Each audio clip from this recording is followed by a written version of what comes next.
Assalamualaikum warahmatullahi wabarakatuh.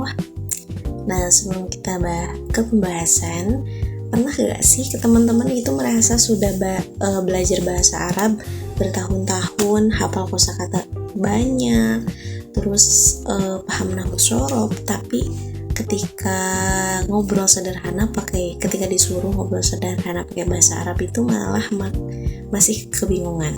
Nah, kalau misalkan itu terjadi, mungkin yang perlu dievaluasi itu bukan hanya siswanya saja, tetapi sistem pembelajarannya. Nah, oleh karena itu, pada video kali ini saya akan membahas tentang evaluasi dan revisi kurikulum bahasa Arab. Nah, sebelumnya perkenalkan, nama saya Tia Deniatul Adawiyah dari Program Studi Pendidikan Bahasa Arab STAI Dr. Faizid Mutakin Purwakarta. Nah, yuk kita bahas bersama-sama kenapa kurikulum itu penting dievaluasi dan bagaimana cara memperbaiki agar pembelajaran bahasa Arab itu menjadi lebih efektif dan menyenangkan. Sebelum jauh membahas evaluasi, kita pahami dulu nih apa itu kurikulum. Kalau saya boleh mengibaratkan kurikulum itu sebagai Google Maps. Kalau kita mau pergi ke suatu tempat, pasti butuh petunjuk jalan agar tidak tersesat. Nah, dalam pendidikan, kurikulum juga berfungsi sebagai petunjuk arah agar proses belajar mengajar itu memiliki tujuan yang jelas. Lalu apa itu evaluasi kurikulum? Nah, saya sederhanakan ya. Evaluasi kurikulum itu adalah proses pengecekan apakah yang tadi Google Maps yang kita gunakan itu masih cocok atau misalkan justru tidak diperlukan lagi atau perlu diperbaharui, karena kebutuhan siswa sekarang tentu berbeda dengan kebutuhan siswa 5 tahun atau misalkan 10 tahun yang lalu. Nah, jadi coba kita bayangkan, jika misalkan siswa merasa bosan saat belajar, sulit memahami materi, atau tidak mampu menerapkan apa yang dipelajari dalam kehidupan nyata, berarti ada sesuatu yang perlu diperbaiki. Nah, evaluasi kurikulum dilakukan untuk mengetahui apakah tujuan pembelajaran itu sudah tercapai, apakah metode yang digunakan itu sudah efektif, apakah juga materi yang diajarkan itu sesuai dengan kebutuhan siswa, yang terakhir, apakah hasil pembelajaran itu sudah sesuai dengan harapan. Nah, jadi evaluasi ini bukan mencari kesalahan, tetapi mencari cara agar pembelajaran itu menjadi lebih baik. Nah, setelah dilakukan evaluasi, ternyata ada beberapa masalah yang cukup sering ditemukan, dan mungkin sebagian dari kita itu tidak pernah mengalaminya. Yang pertama itu terlalu banyak ceramah. Kadang pembelajaran bahasa Arab itu hanya berisi penjelasan guru dan hafalan. Guru menjelaskan, murid mencatat, guru menjelaskan lagi, siswa mencatat lagi, begitu terus sampai jam pelajaran selesai. Padahal bahasa Arab itu kan keterampilan bahasa juga digunakan sama seperti pelajaran yang belajar naik sepeda. Kita tidak akan bisa naik sepeda hanya dengan membaca teorinya saja. Kita harus mencari atau mencoba mengayuhnya secara langsung. Nah, begitu juga bahasa Arab, semakin sering dilakukan atau semakin sering digunakan, semakin berkembangnya juga kemampuan kita.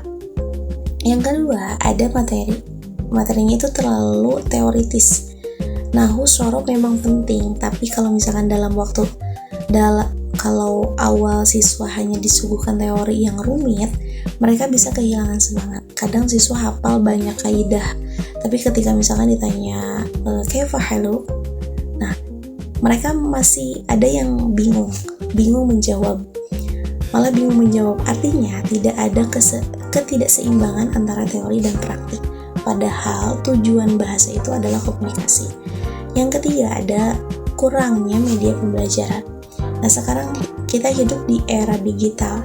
Ada YouTube, ada podcast, ada aplikasi belajar berbahasa, ada AI. Tapi sayangnya masih ada pembelajaran yang hanya mengandalkan buku paket dan papan tulis. Padahal mendengarkan percakapan asli dari bahasa Arab itu melalui video bisa jauh lebih menarik daripada hanya membaca teks. Yang keempat, ada motivasi belajar yang rendah. Banyak siswa merasa bahasa Arab itu cukup sulit, menurut saya juga.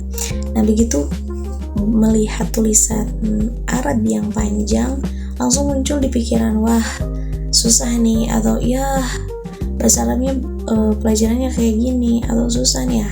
Padahal sebenarnya semua bahasa itu bisa dipelajari jika misalkan dilakukan secara bertahap dan menyenangkan. Seringkali ada yang membuat siswa itu tidak suka, itu bukan dari bahasanya, tetapi cara belajarnya juga.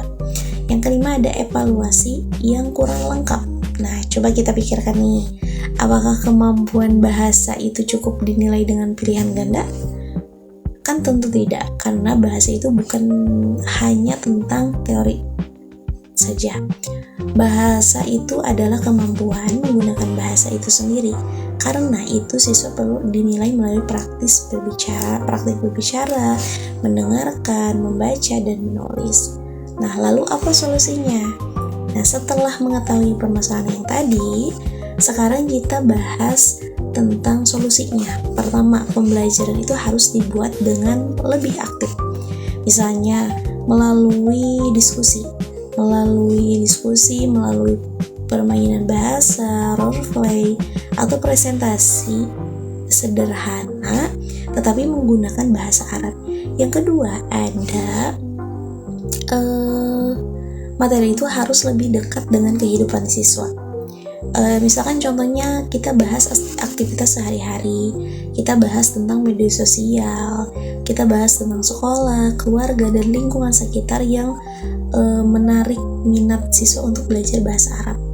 Nah, yang ketiga, ada memanfaatkan teknologi. Nah, karena generasi sekarang itu sangat dekat dengan gadget dan internet, daripada kita melarang mereka untuk memegang gadget, melarang kita untuk membuka teknologi atau mengetahui teknologi zaman sekarang, lebih baik kita manfaatkan sebagai sarana belajar. Yang keempat, ada pembelajaran itu harus mengembangkan 4 keterampilan bahasa secara seimbang. Nah, yaitu yang tadi, menyimak, berbicara, membaca, dan menulis. Jangan hanya fokus pada teori saja.